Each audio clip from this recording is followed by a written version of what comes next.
रंभा तृतीया व्रत का महात्म्य।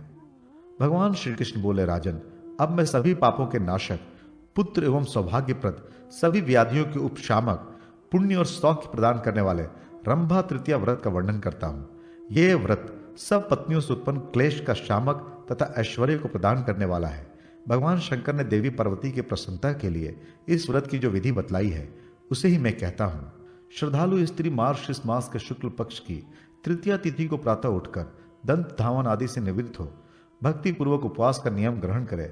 वो सर्वप्रथम व्रत ग्रहण करने के लिए देवी से इस प्रकार प्रार्थना करे, देवी, मैं पूरे 1 वर्ष तक इस तृतीया व्रत का आचरण और दूसरे दिन पालना करूंगी। आप ऐसी कृपा करें जिससे इसमें कोई विघ्न न उत्पन्न हो। इस प्रकार स्त्री या पुरुष व्रत का संकल्प करे और मन में व्रत का निश्चय कर सावधानी बरतते हुए नदी, तालाब अथवा घर में स्नान करे। तदनंतर देवी पार्वती की पूजन कर रात्रि में कुशोदक का प्राशन करे।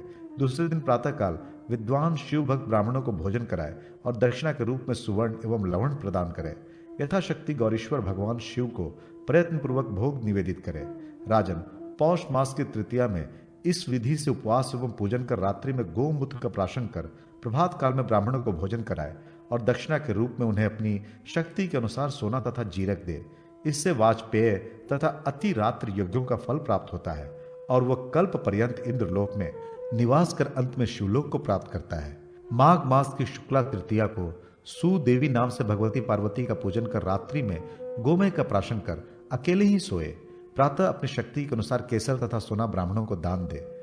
इससे व्रती का चीर काल तक विष्णु लोक में निवास करने के पश्चात भगवान शंकर के सायुज्य की प्राप्ति होती है। फाल्गुन मास के शुक्ल पक्ष की तृतीया को गौरी नाम से देवी पार्वती का पूजन कर रात्रि में गाय का दूध पिए। प्रातः विद्वान शिव भक्तों तथा सुवासनी स्त्रियों को भोजन कराकर सोने के साथ कड़ू हुंड देकर विदा करें। इससे वाजपेय तथा अति रात्र यज्ञों का फल प्राप्त होता है। चैत्र मास के शुक्ल पक्ष की तृतीया में भक्ति पूर्वक भगवती पार्वती का विशालाक्षी नाम से पूजन कर रात्रि में दही का प्राशन करें और प्रातः कुमकुम के साथ ब्राह्मणों को सोना प्रदान करें। विशालाक्षी के प्रसाद से व्रत करती को महान सौभाग्य प्राप्त होता है। वैशाख मास के शुक्ल पक्ष की तृतीया को भगवती पार्वती का श्रीमुखी नाम से पूजन करें। रात्रि में घृत का प्राशन करें और एकाकी ही शयन करें। प्रातः शिव भक्त ब्राह्मणों को यथा रुचि भोजन कराकर तांबुल तथा लवण प्रदान कर प्रणाम पूर्वक विदा करें। इस विधि से पूजन करने पर सुंदर पुत्रों की प्राप्ति होती है। आषाढ़ मास के शुक्ल पक्ष की तृतीया को गौरी पार्वती की माधवी नाम से पूजा करें।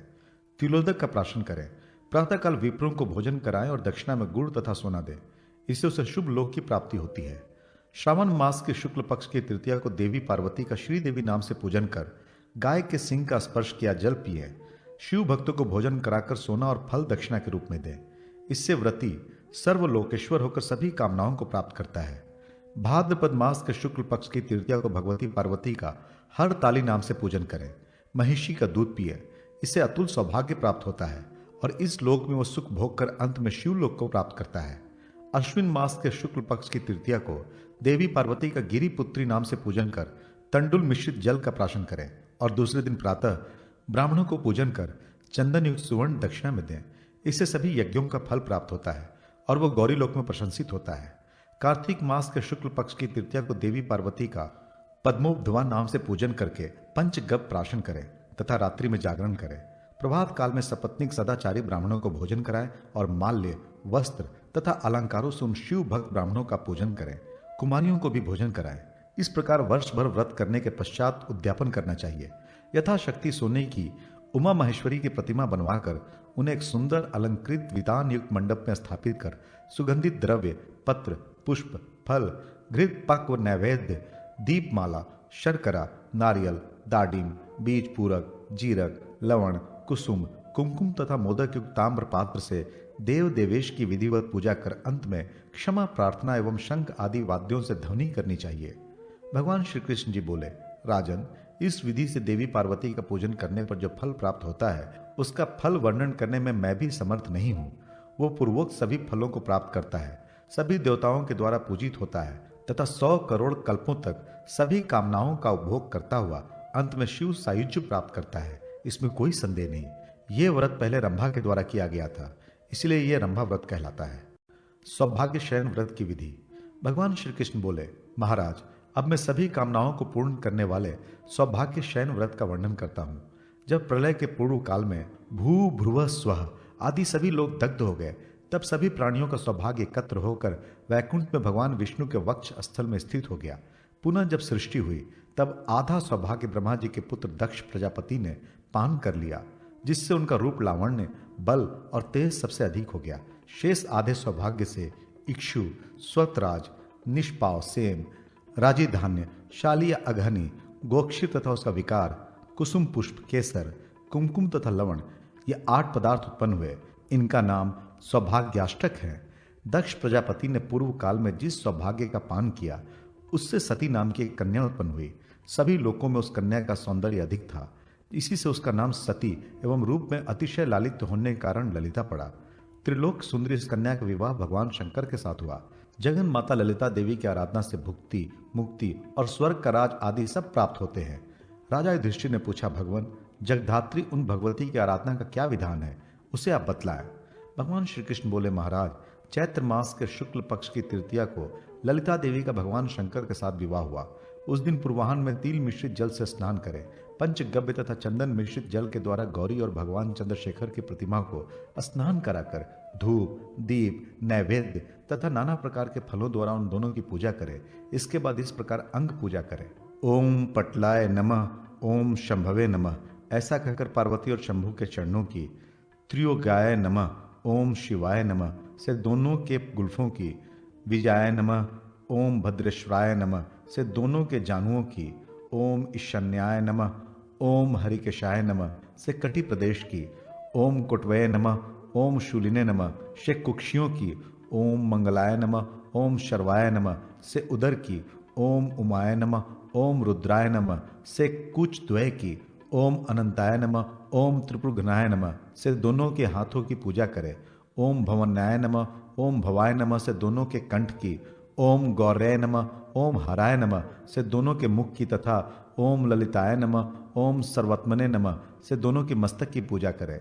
इस प्रकार विधिवत पूजन कर शिव पार्वती के सम्मुख सौभाग्याष्टक स्थापित कर उमा महेश्वरो प्रियताम कहकर उनकी प्रीति के लिए निवेदन करें।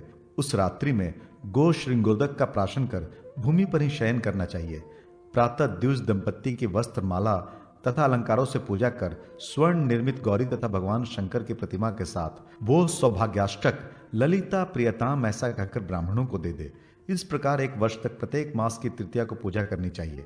चैत्र आदि 12 मासों में क्रमशः गौ के सिंग का जल, गोमय, मंदार पुष्प, विल्वपत्र, दही, कुशोदक, दूध, घृत, गोमूत्र, कृष्ण तिल और पंचगव्य का प्राशन करना चाहिए। ललिता, विजया, भद्रा, भवानी, कुमुदा, शिवा, वासुदेवी, गौरी, मंगला, कमला, सती तथा उमा, इन 12 नामों से क्रमशः 12 महीनों में दान के साथ प्रियताम कहकर उच्चारण करें। मल्लिका, अशोक, कमल, कदम, उत्पल, मालती, कुडुमल, करवीर, बाण, खिला हुआ पुष्प, कुमकुम और सिंधुवार, यह 12 महीनों की पूजा के लिए क्रमशः पुष्प कहे गए हैं। जपा कुसुम, कुसुम, मालती तथा कुंद के पुष्प प्रशस्त माने गए हैं। करवीर का पुष्प भगवती को सदा ही प्रिय है। इस प्रकार 1 वर्ष तक व्रत करके सभी सामग्रियों से युक्त उत्तम शैया पर स्वर्ण की उमा महेश्वरी की तथा स्वर्ण निर्मित गौ तथा वृषभ की प्रतिमा स्थापित कर उनकी पूजा करके ब्राह्मण को दे दें। इस व्रत के करने से सभी कामनाएं सिद्ध होती हैं और निष्काम भाव से करने पर नित्य व्रत प्राप्त होता है। स्त्री, पुरुष अथवा कुमारी जो कोई भी इस सौभाग्य शमन नामक व्रत को भक्ति पूर्वक करते हैं, वे देवी के अनुग्रह से अपनी कामनाओं को प्राप्त कर लेते हैं। जो इस व्रत का महात्म्य श्रवण करते हैं, वे दिव्य शक्ति प्राप्त कर स्वर्ग में जाते हैं। इस व्रत को कामदेव, चंद्रमा, कुबेर तथा और भी अन्य देवताओं ने किया है, अतः सबको यह व्रत करना चाहिए। अनंत तृतीया तथा रस कल्याणनी तृतीया व्रत। राजा युधिष्ठिर ने कहा, भगवान, अब आप सौभाग्य एवं आरोग्य प्रदायक, शत्रु विनाशक तथा भुक्ति मुक्ति प्रदायक कोई व्रत बतलाएं। भगवान श्री कृष्ण बोले, महाराज, बहुत पहले की बात है, असुर संहारक भगवान शंकर ने अनेक कथाओं के प्रसंग में पार्वती जी से भगवती ललिता की आराधना की जो विधि बतलाई थी, उसी व्रत का मैं वर्णन कर रहा हूँ। यह व्रत संपूर्ण पापों को नाश करने वाला तथा नारियों के लिए अत्यंत उत्तम है। इसे आप सावधान होकर सुने। वैशाख, भाद्रपद अथवा मार्गशीर्ष मास के शुक्ल पक्ष की तृतीया को श्वेत सरसों का उपटन लगाकर स्नान करें। गोरोचन, मोथा, गोमूत्र, दही, गोमय और चंदन, इन सब को मिलाकर मस्तक में तिलक करें। क्योंकि यह तिलक सौभाग्य तथा आरोग्य को देने वाला है तथा भगवती ललिता को बहुत प्रिय है। प्रत्येक मास के शुक्ल पक्ष की तृतीया को सौभाग्यवती स्त्री रक्त वस्त्र, विधवा गेरू आदि से रंगा वस्त्र और कुमारी शुक्ल वस्त्र धारण कर पूजा करें। भगवती ललिता को पंचगव्य अथवा केवल दुग्ध से स्नान कराकर मधु और चंदन पुष्प मिश्रित जल से स्नान कराना चाहिए। स्नान के अनंतर श्वेत पुष्प, अनेक प्रकार के फल, धनिया, श्वेत जीरा, नमक, गुड़, दूध तथा घी का नैवेद्य अर्पण कर श्वेत अक्षत तथा तिल से ललिता देवी की अर्चना करें। प्रत्येक शुक्ल पक्ष में तृतीया तिथि को देवी की अर्चना करें। प्रत्येक शुक्ल पक्ष में तृतीया तिथि को देवी की मूर्ति के चरण से लेकर मस्तक पर्यंत पूजन करने का विधान इस प्रकार है। वरदाय नमः कहकर दोनों चरणों की, श्रीय नमः कहकर दोनों टखनों की, अशोकाय नमः कहकर दोनों पिंडलियों की, भवनय नमः कहकर घुटनों की, मंगल कारिण्य नमः कहकर उरुओं की, काम देव्य नमः कहकर कटी की, पद्मोद्वयाय नमः कहकर पेट की, काम श्रिय नमः कहकर वक्षस्थल की, सौभाग्य वासिन्याय नमः कहकर हाथों की, शशि मुख श्रेय नमः कहकर बाहुओं की, कंद प्रवासिन्याय नमः कहकर मुख की, पार्वतय नमः कहकर मुस्कान की, गौर्य नमः कहकर नासिका की, सुनित्राय नमः कहकर नेत्रों की, तुष्टय नमः कहकर ललाट की, कात्यायनय नमः कहकर उसके मस्तक की पूजा करें। तदनंतर गौर्य नमः, सुष्टय नमः, कांत्याय नमः, श्रिय नमः, रंभाय नमः, ललिताय नमः तथा वासुदेव्य नमः कहकर देवी के चरणों में बार बार नमस्कार करें। इसी प्रकार विधि पूर्वक पूजा कर मूर्ति के आगे कुमकुम से कार्णिका सहित 12 दल युक्त कमल बनाए। उसके पूर्व भाग में गौरी, अग्निकोण में अर्पणा, दक्षिण में भवानी, नेतृत्व में रुद्राणी, पश्चिम में सौम्या, वायव्य में मदन वासनी, उत्तर में पाटला तथा ईशान कोण में उमा की स्थापना करें। मध्य में लक्ष्मी, स्वाहा, स्वधा, तुष्टि, मंगला, कुमुदा, सती तथा रुद्राणी की स्थापना कर कर्णिका के ऊपर भगवती ललिता की स्थापना करें। तत्पश्चात गीत और मांगलिक वाद्यों का आयोजन कर श्वेत पुष्प एवं अक्षत से अर्चना कर उन्हें नमस्कार करें। फिर लाल वस्त्र, रक्त पुष्पों की माला और लाल अंगराग से सुवासिनी स्त्रियों का पूजन करें तथा उनके सिर में सिंदूर और केसर लगाएं, क्योंकि सिंदूर और केसर सती देवी को सदा अभिष्ट है। भाद्रपद मास में नीलकमल से, आश्विन में गुल दोपहरिया से, कार्तिक में कमल से, मार्गशीर्ष में कुंद पुष्प से, पौष में कुंकुम से, माघ में सिंधुवार से, फाल्गुन में मालती से, चैत्र में मल्लिका तथा अशोक से, वैशाख में गंध पाटल से, ज्येष्ठ में कमल और मंदार से, आषाढ़ में चंपक और कमल से तथा श्रावण में कदम और मालती के पुष्पों से उमा देवी की पूजा करनी चाहिए। भाद्रपद से लेकर श्रावण आदि 12 महीनों में क्रमशः गोमूत्र, गोमय, दूध, दही, घी, कुशोदक, बिल्व पत्र, मदार पुष्प, गो श्रृंगोदक, पंचगव्य और बेल का नैवेद्य अर्पण करें। प्रत्येक पक्ष की तृतीया में ब्राह्मण दंपति को निमंत्रित कर उनमें शिव पार्वती की भावना कर भोजन कराएं तथा वस्त्र, माला, चंदन आदि से उनकी पूजा करें। पुरुष को 2 पीतांबर तथा स्त्री को पीली साड़ियां प्रदान करें। फिर ब्राह्मणी स्त्री को सौभाग्याष्टक पदार्थ तथा ब्राह्मण को फल और स्वर्ण निर्मित कमल देकर इस प्रकार प्रार्थना करें। देवी, जिस प्रकार देवाधिदेव भगवान महादेव आपको छोड़कर अन्यत्र कहीं नहीं जाते, उसी प्रकार मेरे भी पतिदेव मुझे छोड़कर कहीं न जाए। पुनः कुमुदा, विमला, अनंता, भवानी, सुधा, शिवा, ललिता, कमला, गौरी, सती, रंभा और पार्वती इन नामों का उच्चारण करके प्रार्थना करें कि आप क्रमशः भाद्रपद आदि मासों में प्रसन्न हो। व्रत की समाप्ति में स्वर्ण निर्मित कमल सहित शैया दान करें और 24 अथवा 12 द्विज दंपतियों की पूजा करें। प्रत्येक मास में ब्राह्मण दंपतियों की पूजा विधि पूर्वक करें। अपने पूज्य गुरुदेव की भी पूजा करें। जो इस अनंत तृतीया व्रत का विधि पूर्वक पालन करता है वो 100 कल्पों से भी अधिक समय तक शिवलोक में प्रतिष्ठित होता है। निर्धन पुरुष भी यदि 3 वर्षों तक उपवास कर पुष्प और मंत्र आदि के द्वारा इस व्रत का अनुष्ठान करता है तो उसे भी यह फल प्राप्त होता है। साध्वा स्त्री, विधवा अथवा कुमारी जो कोई भी इस व्रत का पालन करती है वो भी गौरी की कृपा से उस फल को प्राप्त कर लेती है। जो इस व्रत के महात्म्य को पढ़ता अथवा सुनता है वो भी उत्तम लोकों को प्राप्त करता है। भगवान श्री कृष्ण बोले, महाराज अब एक व्रत और बता रहा हूं जिसका नाम है रस कल्याणनी तृतीया। यह पापों का नाश करने वाला है। यह व्रत माघ मास के शुक्ल पक्ष की तृतीया को किया जाता है। उस दिन प्रातःकाल गो, दुग्ध और तेल मिश्रित जल से स्नान करें। फिर देवी की मूर्ति को मधु और गन्ने के रस से स्नान कराएं तथा जाति पुष्पों एवं कुमकुम से अर्चना करें। अनंतर पहले दक्षिणांग की पूजा करें, तब वामांग की।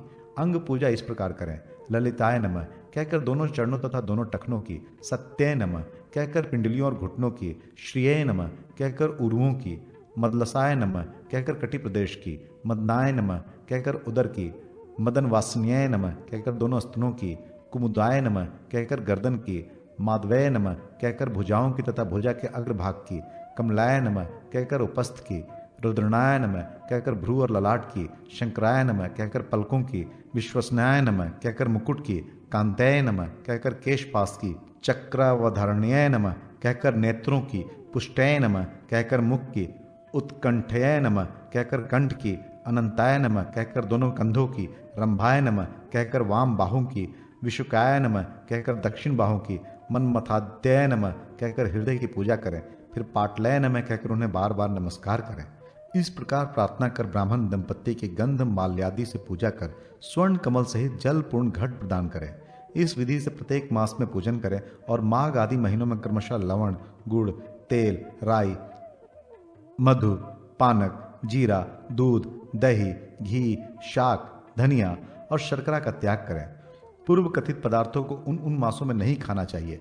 प्रत्येक मास में व्रत की समाप्ति पर करवे के ऊपर सफेद चावल, गोजिया, मधु, पूरी, घेवर, मंडक, दूध, शाक, दही, 6 प्रकार का अन्न, भिंडी तथा शाक वर्तिक रखकर ब्राह्मण को दान करना चाहिए।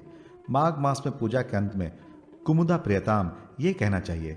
इसी प्रकार फाल्गुन आदि महीनों में माधवी, गौरी, रंभा, भद्रा, जया, शिवा, उमा, शची, सती, मंगला तथा रति लालसा का नाम लेकर प्रियताम ऐसा कहना चाहिए। सभी मासों के व्रत में पंचगव्य का प्राशन करें और उपवास करें। तदनंतर माघ मास आने पर करक पात्र के ऊपर पंचरत्न से युक्त अंगुष्ठ मात्र की पार्वती के स्वर्ण निर्मित मूर्ति की स्थापना करें। वस्त्र, आभूषण और अलंकार से उसे सुशोभित कर एक बैल और एक गाय भवानी प्रियताम ये कहकर ब्राह्मण को प्रदान करें। इस विधि के अनुसार व्रत करने वाला संपूर्ण पापों से उसी क्षण मुक्त हो जाता है और हजारों वर्षों तक दुखी नहीं होता। इस व्रत के करने से हजारों अग्निष्टोम यज्ञ का फल प्राप्त होता है। कुमारी, सधवा, विधवा या दुर्भगा जो भी हो, वह इस व्रत के करने पर गौरी लोक में पूजित होता है। इस विधान को सुनने या इस व्रत को करने के लिए औरों का उपदेश देने से भी सभी पापों से छुटकारा मिलता है और वह पार्वती के लोक में निवास करता है। आर्द्रा नंदकरी तृतीया व्रत। भगवान श्री कृष्ण बोले, महाराज, अब मैं तीनों लोकों में प्रसिद्ध आनंद प्रदान करने वाले, पापों का नाश करने वाले आर्द्रा नंदकरी तृतीया व्रत का वर्णन करता हूँ। जब किसी भी महीने में शुक्ल पक्ष की तृतीया को पूर्वाषाढ़, उत्तराषाढ़ अथवा रोहिणी या मृगशिरा नक्षत्र हो तो उस दिन यह व्रत करना चाहिए। उस दिन कुश और गंधोदक से स्नान कर श्वेत चंदन, श्वेत माला और श्वेत वस्त्र धारण कर उत्तम सिंहासन पर शिव पार्वती की प्रतिमा स्थापित करें। सुगंधित श्वेत पुष्प, चंदन आदि से उनकी पूजा करें।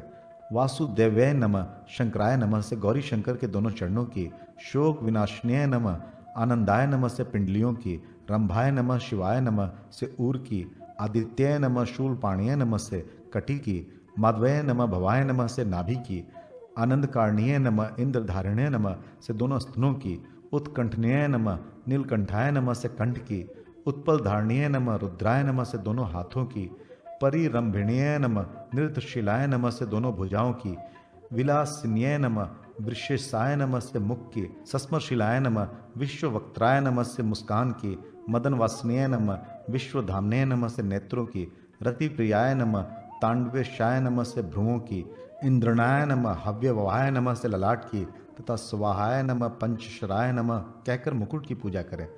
तदनंतर नीचे लिखे मंत्र से पार्वती परमेश्वर की प्रार्थना करें। विश्व जिनका शरीर है, जो विश्व के मुख, पाद और हस्त स्वरूप तथा मंगल कारक है, जिनके मुख पर प्रसन्नता झलकती रहती है, उन पार्वती परमेश्वर की मैं वंदना करता हूँ। इस प्रकार पूजन कर मूर्तियों के आगे अनेक प्रकार के कमल, शंख, स्वास्तिक, चक्र आदि का चित्रण करें।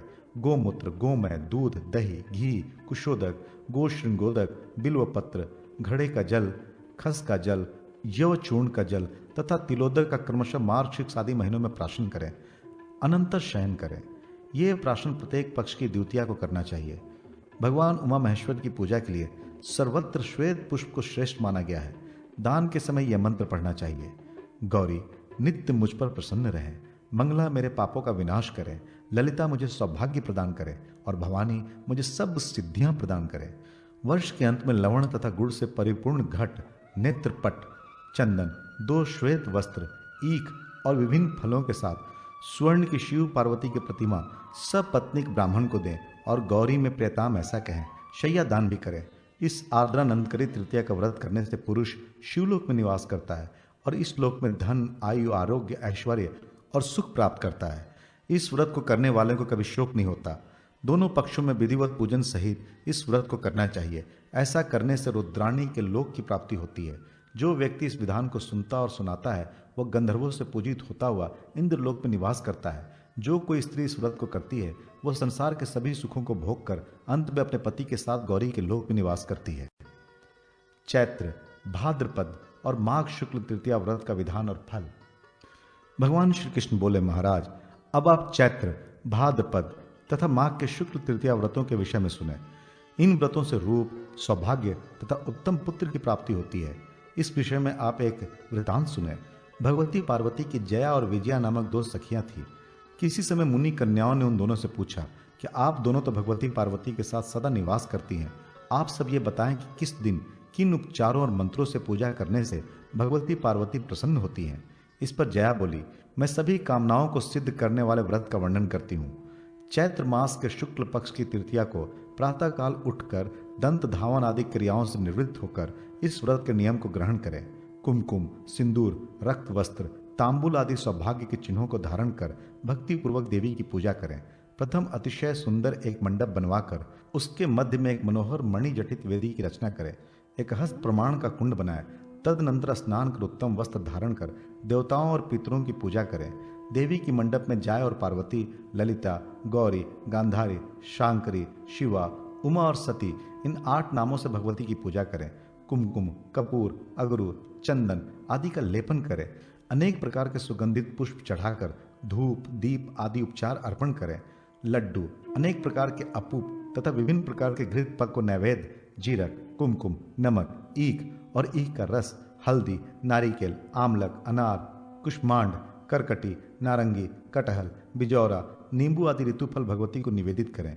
गृहस्थी के उपकरण ओखली, सील, सूप, टोकरी आदि तथा शरीर को अलंकृत करने की सामग्रियां भी निवेदित करें।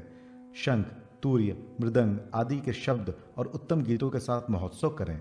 इस प्रकार भक्ति पूर्वक अपनी शक्ति के अनुसार पार्वती जी की पूजा करके कुमारी कन्याएं सौभाग्य की अभिलाषा से प्रदोष के समय नए कलशों में जल लाकर उसमें स्नान करें। पुनः पूर्वोक्त विधि से भगवती की पूजा करें। प्रत्येक प्रहर में पूजा और घृत समन्वित तीनों से हवन करें।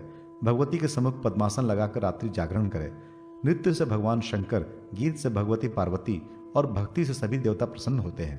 तांबुल, कुमकुम और उत्तम उत्तम पुष्प सुवासिनी स्त्री को अर्पित करें।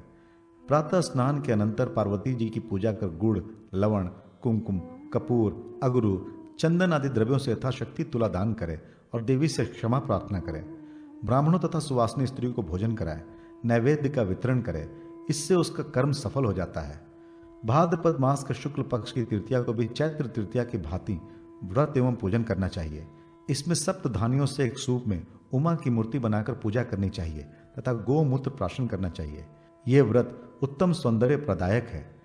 इसी प्रकार माघ मास के शुक्ल पक्ष की तृतीया को चैत्र तृतीया के भांति पूर्वोक्त क्रियाओं को करने के पश्चात कुंद पुष्पों से तुलादान करें तथा चतुर्थी को गणेश जी का भी पूजन करें। इस विधि से जो स्त्री व्रत और तुलादान करती है वह अपने पति के साथ इंद्रलोक में निवास कर ब्रह्मलोक में वहां से शिवलोक में जाती है। इस लोक में वो रूप, सौभाग्य, संतान, धन आदि प्राप्त करती है। उसके वंश में दुर्भगा कन्या और दूर निर्मित पुत्र कभी उत्पन्न नहीं होता। घर में दरिद्रय, रोग, शोक आदि नहीं होते। जो कन्या इस व्रत को करती है तथा ब्राह्मण की पूजा करती है वह अभिष्ट वर प्राप्त कर संसार का सुख भोगती है। अनंतरय तृतीया व्रत। महाराज युधिष्ठिर ने कहा, भगवान आपने शुक्ल पक्ष के अनेक तृतीया व्रतों को बतलाया, अब आप अनंतरय व्रत का स्वरूप बतलाएं। भगवान श्री कृष्ण बोले, महाराज ब्रह्मा, विष्णु और महेश ने देवताओं को बतलाया है कि यह अनंतराय व्रत अत्यंत गुह्य है। फिर भी मैं आपसे इस व्रत का वर्णन करता हूँ। इस व्रत का आरंभ मार्गशीर्ष मास के शुक्ल पक्ष की तृतीया से करना चाहिए।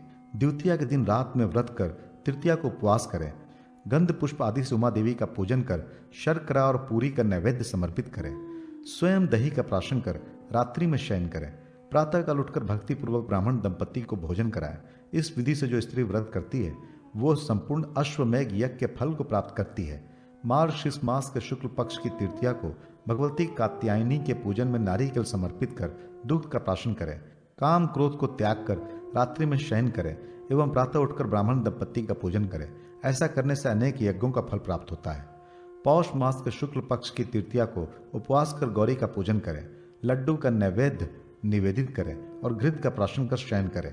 प्रातः उठकर सपत्नीक ब्राह्मण का पूजन करें, इससे महान यज्ञ का फल मिलता है। इसी प्रकार पौष की कृष्ण तृतीया को भगवती पार्वती की पूजा करें और नैवेद्य अर्पण करें।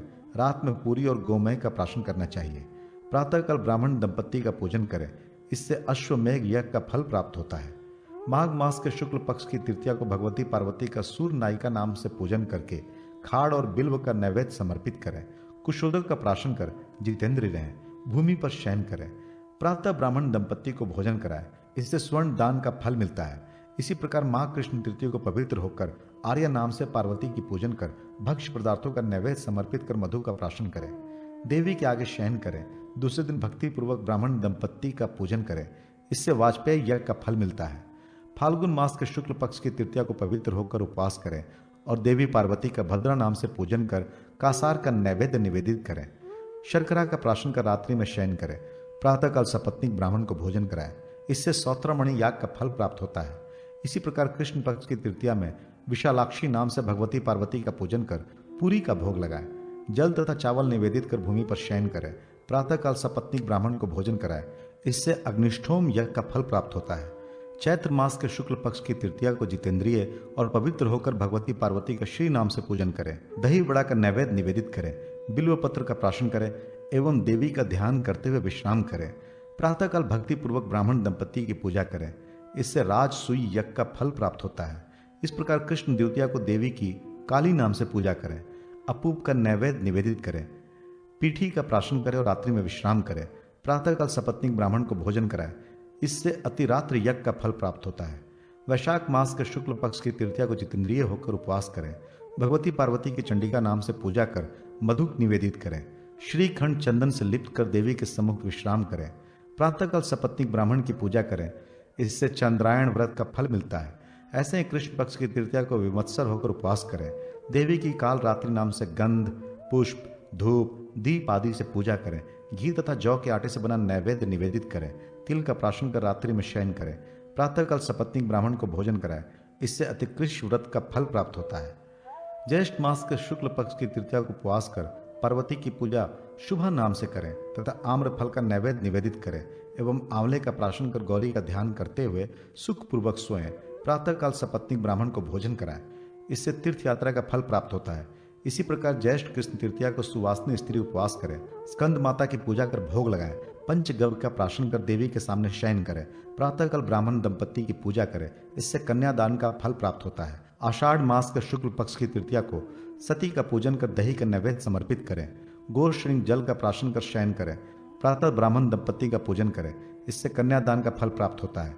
पुनः आषाढ़ मास के कृष्ण पक्ष की तृतीया में कुष्मांडी का पूजन कर गुड़ और घृत के साथ सत्तू का नैवेद्य अर्पित करें। कुशोदक का प्राशन कर शयन करें। प्रातःकाल ब्राह्मण दंपत्ति की पूजा करें, इससे गो सहस्त्र दान का फल प्राप्त होता है। श्रावण मास के शुक्ल पक्ष की तृतीया को उपवास कर चंद्र घंटा का पूजन करें। कुलमाश को नैवेद्य रूप में समर्पित कर पुष्पोदक का प्राशन कर शयन करें। प्रातःकाल ब्राह्मण दंपत्ति का पूजन करें, ऐसा करने से अभय दान का फल प्राप्त होता है। इसी प्रकार श्रावण की कृष्ण तृतीया को रुद्राणी नाम से पार्वती का पूजन कर सिद्ध, पिंड आदि नैवेद्य के रूप में समर्पित करें। तिलकुट का प्राशन करें। प्रातः सपत्नीक ब्राह्मण का पूजन करें, इससे इष्टापूर्ति यज्ञ का फल प्राप्त होता है। भाद्रपद मास के शुक्ल पक्ष की तृतीया में हिमाद्रिजा नाम से पार्वती का पूजन कर गोधूम का नैवेद्य समर्पित करें। श्वेत चंदन तथा गंधोदक का प्राशन कर शयन करें। प्रातः सपत्नीक ब्राह्मण का पूजन करें, इससे सैकड़ों उद्यान लगाने का फल प्राप्त होता है। भाद्रपद कृष्ण तृतीया को दुर्गा की पूजा करें। गुड़ युक्त पिष्ट और फल नैवेद्य समर्पित करें। गोमूत्र का प्राशन कर शयन करें। प्रातः सपत्नीक ब्राह्मण की पूजा करें, इससे सदा व्रत का फल प्राप्त होता है। आश्विन में उपवास कर नारायणी नाम से पार्वती का पूजन कर पकवान का नैवेद्य समर्पित करें। रक्त चंदन का प्राशन कर रात्रि में शयन करें। प्रातः ब्राह्मण दंपत्ति का पूजन करें, इससे अग्निहोत्र यज्ञ का फल प्राप्त होता है। आश्विन कृष्ण तृतीया को स्वस्ति नाम से पार्वती की पूजा करें। गुड़ के साथ शालिदन समर्पित करें। कुसुम के बीजों पर प्राशन कर रात्रि में विश्राम करें।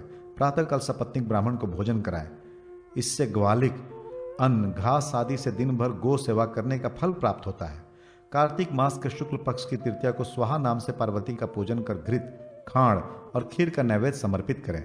कुमकुम केसर का प्राशन कर शयन करें और प्रातः ब्राह्मण दंपत्ति की पूजा करें, इससे एक भुक्त व्रत का फल प्राप्त होता है। कार्तिक की कृष्ण तृतीया को स्वधा नाम से पार्वती का पूजन कर मूंग की खिचड़ी का नैवेद्य समर्पित करें और घी का प्राशन कर रात्रि में शयन करें। प्रातः सपत्नीक ब्राह्मण का पूजन करें, इससे नक्त व्रत का फल प्राप्त होता है। इस प्रकार वर्ष भर प्रत्येक मास एवं पक्ष की तृतीया को व्रतादि करने से व्रती संपूर्ण पापों से मुक्त और पवित्र हो जाता है। व्रत पूर्ण कर उद्यापन इस प्रकार करना चाहिए। मार्गशीर्ष मास के शुक्ल पक्ष की तृतीया को उपवास कर शास्त्र रीति से एक मंडप बनाकर स्वर्ण की शिव पार्वती की प्रतिमा बनवाए। उन प्रतिमाओं के नेत्रों में मोती और नीलम लगाए, ओष्ठों में मूंगा और कानों में रत्न कुंडल पहनाए। भगवान शंकर को यज्ञोपवीत और पार्वती जी को हार से अलंकृत कर क्रमशः श्वेत और रक्त वस्त्र पहनाए। चतुसम, एक ऐसा गंध द्रव्य जो कस्तूरी, चंदन, कुमकुम और कपूर के समान भाग के योग से बनता है, से सुशोभित करे। तदनंतर गंध, पुष्प, धूप आदि उपचारों से मंडल में पूजन कर अग्रु का हवन करें। इसमें अपराजिता भगवती की अर्चना करें। मृतिका प्राशन कर रात में जागरण करें। गीत नृत्य आदि उत्सव करें। सूर्योदय पर्यंत जप करें। प्रातः उत्तम मंडल बनाकर मंडल में शैया पर शिव पार्वती की प्रतिमा स्थापित करें। वितान, ध्वज, माला, किंकणी, दर्पण आदि से मंडप को सुशोभित करें। अनंतर शिव पार्वती की पूजा करें। सपत्नीक ब्राह्मण को भोजनादि से संतुष्ट करें। पान निवेदित कर प्रार्थना करें कि हे भगवान शिव पार्वती, आप दोनों मुझ पर प्रसन्न होवें। इसके बाद उच्छिष्ट स्थान को पवित्र कर लें। तत्पश्चात सुवर्ण से मंडित सींग तथा चांदी से मंडित खुर वाली कांस्य दोहन पात्र से युक्त, लाल वस्त्र से आच्छादित, घंटा आदि आवरणों से युक्त पैस्वनी लाल रंग की गौ की प्रदक्षिणा कर दक्षिणा के साथ जूता, खड़ाऊ, छाता एवं अनेक प्रकार के भक्ष्य पदार्थ गुरु को समर्पित करें। पुनः शिव पार्वती को प्रणाम कर गुरु के चरणों में प्रणाम कर क्षमा मांगे। इस प्रकार इस अनंतरेय व्रत की समाप्ति करें। जो स्त्री या पुरुष इस व्रत को करता है वह दिव्य विमान में बैठकर गंधर्व लोक, यक्ष लोक, देवलोक तथा विष्णु लोक में जाता है। वहां वह बहुत समय तक उत्तम भोगों को भोग कर शिवलोक को प्राप्त करता है और फिर भूमि पर जन्म लेकर प्रतापी चक्रवर्ती राजा होता है। व्रत करने वाले उस स्त्री उसकी पटरानी होती है। जिस प्रकार शिव जी के साथ पार्वती, इंद्र के साथ शची, वशिष्ठ के साथ अंधरुति, विष्णु के साथ लक्ष्मी, ब्रह्मा के साथ सावित्री सदा विराजमान रहती है, उसी प्रकार वो नारी भी जन्म जन्म तक अपने पति के साथ सुख भोगती है। इस व्रत को करने वाली नारी पति से वियुक्त नहीं होती तथा पुत्र, पौत्र आदि सभी वस्तुओं को प्राप्त करती है। अक्षय तृतीया व्रत के प्रसंग में धर्म वाणी का चरित्र।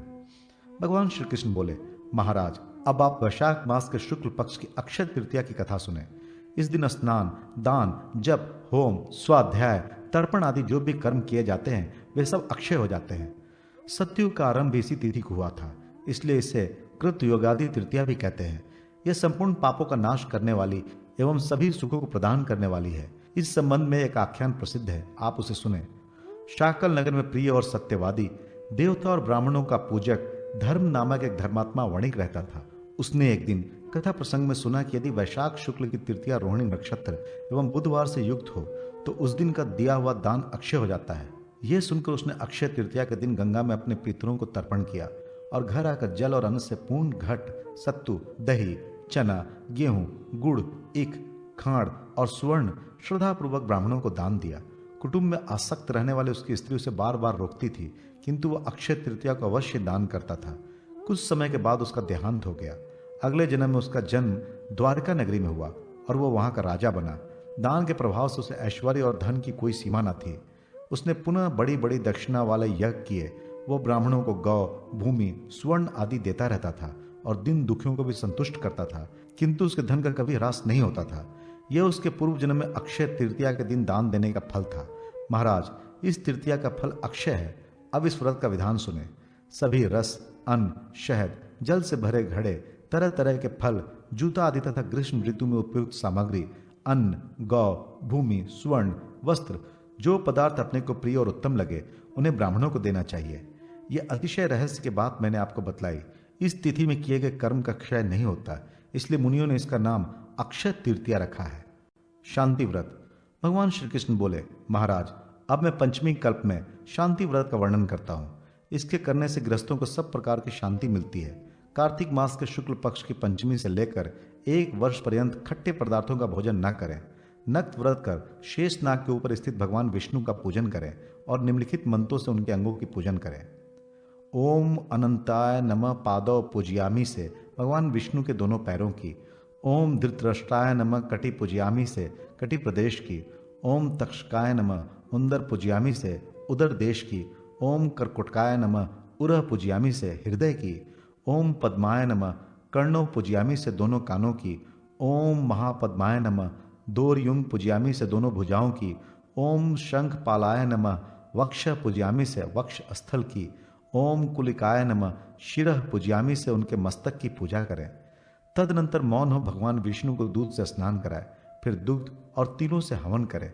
वर्ष पूरा होने पर नारायण तथा शेष नाग की स्वर्ण प्रतिमा बनवाकर उनका पूजन कर ब्राह्मणों को दान दे। साथ ही उससे स्वसा गौ, पायस से पूर्ण कांस्य पात्र, 2 वस्त्र और यथाशक्ति स्वर्ण भी प्रदान करे। तत्पश्चात ब्राह्मण भोजन कराकर व्रत समाप्त करें। जो व्यक्ति इस व्रत को भक्तिपूर्वक करता है वह नित्य शांति प्राप्त करता है और उसे नागों का कभी भी कोई भय नहीं रहता। सरस्वती व्रत का विधान एवं फल। राजा युधिष्ठिर ने पूछा, भगवान किस व्रत के करने से वाणी मधुर होती है, प्राणी को सौभाग्य प्राप्त होता है, विद्या में अति कौशल प्राप्त होता है, पति पत्नी का और बंधुजनों का कभी वियोग नहीं होता तथा दीर्घ आयुष्य प्राप्त होता है, उसे आप बतलाएं। भगवान श्री कृष्ण बोले, राजन आपने बहुत उत्तम बात पूछी है। इन फलों को देने वाले सारस्वत व्रत का विधान आप सुने। इस व्रत के कीर्तन मात्र से भी भगवती सरस्वती प्रसन्न हो जाती हैं। इस व्रत को वत्सरारंभ में चैत्र मास के शुक्ल पक्ष की पंचमी को आदित्यवार से प्रारंभ करना चाहिए। इस दिन भक्ति पूर्वक ब्राह्मण के द्वारा स्वस्ति वाचन कराकर गंध, श्वेत माला, शुक्ल अक्षत और श्वेत वस्त्रादि उपचारों से वीणा, अक्षमाला, कमंडलू तथा पुस्तक धारण की हुई एवं सभी अलंकारों से अलंकृत भगवती गायत्री की पूजन करें। फिर हाथ जोड़कर इन मंत्रों से प्रार्थना करें। देवी, जिस प्रकार लोक पितामह ब्रह्मा आपका परित्याग कर कभी अलग नहीं रहते, उसी प्रकार आप हमें भी वर दीजिए कि हमारा भी कभी अपने परिवार के लोगों से वियोग ना हो। हे देवी, वेदादि संपूर्ण शास्त्र तथा नृत्य गीत आदि जो भी विद्याएं हैं वे सभी आपके अधिष्ठान में ही रहती हैं, वे सभी मुझे प्राप्त हो। हे भगवती सरस्वती देवी, आप अपनी लक्ष्मी, मेधा, वरा, रिष्टि, गौरी, तुष्टि, प्रभा तथा मति इन 8 मूर्तियों के द्वारा मेरी रक्षा करें। इस विधि से प्रार्थना कर मौन होकर भोजन करें। प्रत्येक मास के शुक्ल पक्ष की पंचमी को सुवासिनी स्त्रियों का भी पूजन करें और उन्हें तिल तथा चावल, घृत पात्र, दुग्ध तथा स्वर्ण प्रदान करें और देते समय गायत्री प्रियताम ऐसा उच्चारण करें। सायंकाल तक मौन रहें। इस प्रकार वर्ष भर व्रत करें। व्रत की समाप्ति पर ब्राह्मण को भोजन के लिए पूर्ण पात्र में चावल भरकर प्रदान करें। साथ ही 2 श्वेत वस्त्र, स्वत्सा गौ, चंदन आदि भी दें। देवी को निवेदित किए गए वितान, घंटा, अन्न आदि पदार्थ भी ब्राह्मण को दान कर दें। पूज्य गुरु को भी वस्त्र, माल्य तथा धन धान से पूजन करें। इस विधि से जो पुरुष सारस्वत व्रत करता है वह विद्वान, धनवान और मधुर कंठ वाला होता है। भगवती सरस्वती की कृपा से वो वेद व्यास के समान कवि हो जाता है। नारी भी यदि इस व्रत का पालन करे तो उसे भी पूर्वोक्त फल प्राप्त होता है। श्री पंचमी व्रत कथा। राजा युधिष्ठिर ने पूछा, भगवान तीनों लोकों में लक्ष्मी दुर्लभ है, पर व्रत, होम, तप, जप, नमस्कार आदि किस कर्म के करने से स्थिर लक्ष्मी प्राप्त होती है? आप सब कुछ जानने वाले हैं, कृपा कर उसका वर्णन करें। भगवान श्री कृष्ण बोले, महाराज सुना जाता है कि प्राचीन काल में भृगु मुनि की ख्याति नाम की स्त्री से लक्ष्मी का आविर्भाव हुआ। भृगु ने विष्णु भगवान के साथ लक्ष्मी का विवाह कर दिया। लक्ष्मी भी संसार के पति भगवान विष्णु को वर के रूप में प्राप्त कर अपने को कृतार्थ मानकर अपने कृपा कटाक्ष से संपूर्ण जगत को आनंदित करने लगी। उन्हीं से प्रजाओं में क्षेम और सुभिक्ष होने लगा। सभी उपद्रव शांत हो गए। ब्राह्मण हवन करने लगे, देवगण हविष्य भोजन प्राप्त करने लगे और राजा प्रसन्नता पूर्वक चारों वर्णों की रक्षा करने लगे। इस प्रकार देवगणों को अतीव आनंद में निमग्न देखकर विरोचन आदि दैत्यगण लक्ष्मी की प्राप्ति के लिए तपस्या एवं यज्ञ याग आदि करने लगे। वे सब भी सदाचारी और धार्मिक हो गए। फिर दैत्यों के पराक्रम से सारा संसार आक्रांत हो गया। कुछ समय बाद देवताओं को लक्ष्मी का मद हो गया। उन लोगों के शौच, पवित्रता, सत्यता और सभी उत्तम आचार नष्ट होने लगे।